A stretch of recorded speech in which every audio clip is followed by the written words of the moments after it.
Let's make delicious cake pops today. So here we start with some dry cake that we had from before. My wife had made it and it just wasn't going to work out. So we decided that instead of just letting it go to waste, that we can use this very dry cake to make cake pops. And so if you do have the same situation where you have some cake that maybe didn't turn out so good, probably too dry, this is a good setup for you just to make some cake pops with it. Very easy, very simple. It's really quick. So what I did first is I started off by blending it in my beating it into crumbs using my KitchenAid mixer.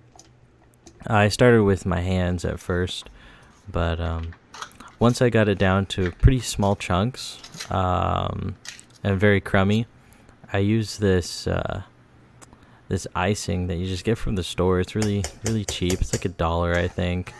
And I just kept mixing it until I found where the consistency is good.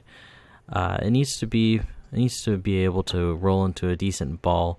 And by the end of it, the cake was so dry, I ended up using the entire package of icing. Now here we get to some chocolate chips.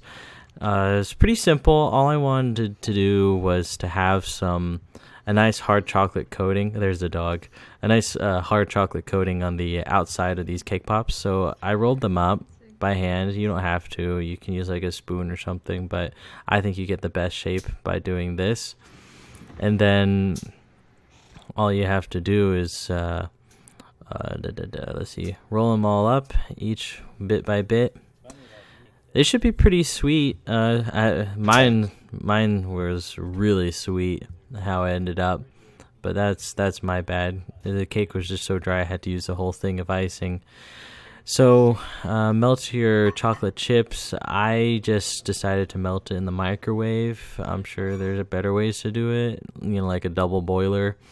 No, I didn't want to wait for that. So we just mix it up and get yourself your melted chocolate, and then you just pour it on top.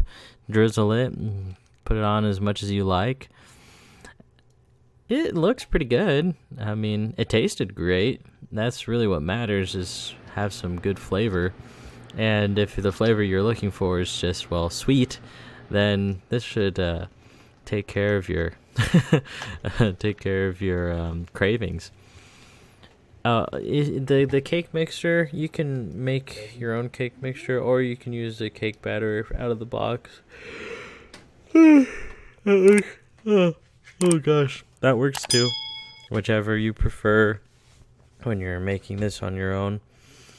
And then you can put your toppings on. I chose coconut and marshmallows. They're delicious toppings to honestly use on these.